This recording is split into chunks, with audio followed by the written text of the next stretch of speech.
महायुती सरकार येऊन 3 महिने झालेत, परंतु मुरब्बी राजकारणी जयंत पाटील यांचा आवाज अजूनही काहीसा दबलेला जाणवतोय। अशातच माझं काही खरं नाही असं वक्तव्य करून त्यांनी सूचक संकेत सुद्धा दिलेत। राजकीय भविष्याची लागून राहिलेली चिंता यामुळे जयंत पाटीलही लवकरच अजित पवार यांच्या नेतृत्वाखाली असलेल्या राष्ट्रवादी काँग्रेसमध्ये प्रवेश करतील अशी चर्चा आहे। बघूया हा रिपोर्ट। योग्य वेळी योग्य निर्णय। जयंतराव, तुमचा प्रॉब्लेम तुम्ही चुकीच्या वेळी चुकीच्या ठिकाणी राहता आणि चुकीच्या गोष्टी सांगता।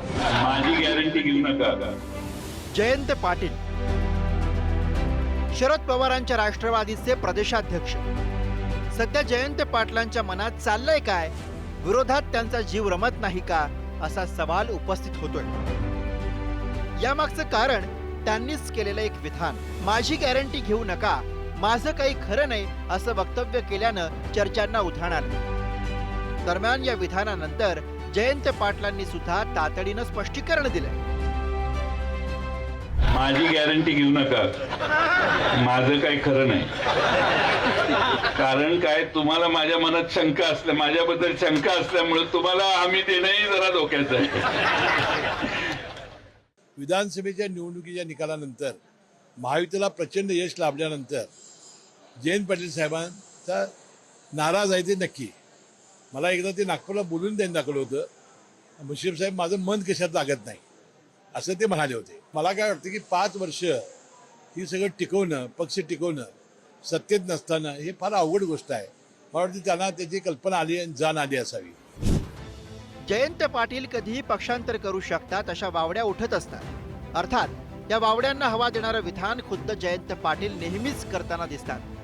डिसेंबरमध्ये झालेल्या विशेष अधिवेशनामध्ये सुद्धा जयंत पाटील यांनी अजितदादांना उद्देशून योग्य वेळी योग्य निर्णय असं सूचक विधान केलं होतं। तर सध्या सुरू असलेल्या अर्थसंकल्पीय अधिवेशनात देवेंद्र फडणवीसांनी जयंत पाटलांकडे बघून तुम्ही चुकीच्या वेळी चुकीच्या ठिकाणी राहता असं वक्तव्य केलं।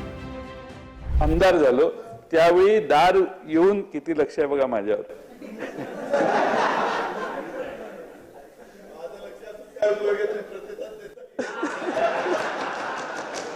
आमच्या पक्षाचा एक वाक्य आहे दादा, आपल्या पक्षाचं, योग्य वेळी योग्य निर्णय।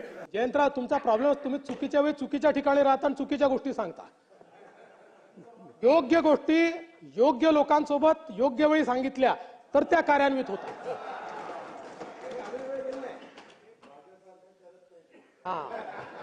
तुम्ही दादांचं ऐकत नाही, तुमचा प्रॉब्लेम आहे, आणि माझं ऐकत नाही प्रॉब्लेम आहे। विधानसभेच्या निकालानंतर जयंत पाटील फारसे सक्रिय दिसले नाहीत, त्यामुळे ते कधीही शरद पवारांची साथ सोडतील अशा वावड्या उठत असतात। अर्थात आपण पक्ष सोडणार नसल्याचं जयंत पाटील यांनी अनेकदा स्पष्ट केलं असलं तरी त्यांच्या बाबतीतला सस्पेन्स काही कमी होत नाही। जयंत पाटलाबद्दल मी पहिलेच वक्तव्य केलेलं की ते जास्त काळ त्या राहण्याच्या मनस्थितीत नाहीयेत। तुम्हाला एक सांगतो की लवकरच शरद पवारच्या राष्ट्रवादीमध्ये भूकंप येईल।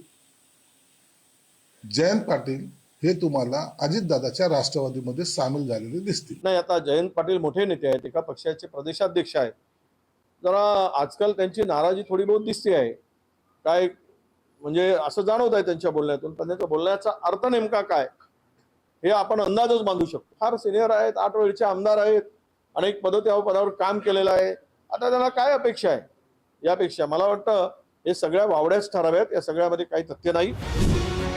गेल्या 3 महिन्यांपासून राज्यात संतोष देशमुख हत्या प्रकरण आणि धनंजय मुंडेंवर झालेले आरोप गाजतायत, पण जयंत पाटलांनी कोणत्याही प्रकरणावर सरकार विरोधात आक्रमक भूमिका घेतलेली नाही। यावरूनच अधिवेशनाच्या पहिल्याच दिवशी आमदार रोहित पवारांनी सुद्धा नाव न घेता जयंत पाटलांवर निशाणा साधल्याचं बोललं जातं।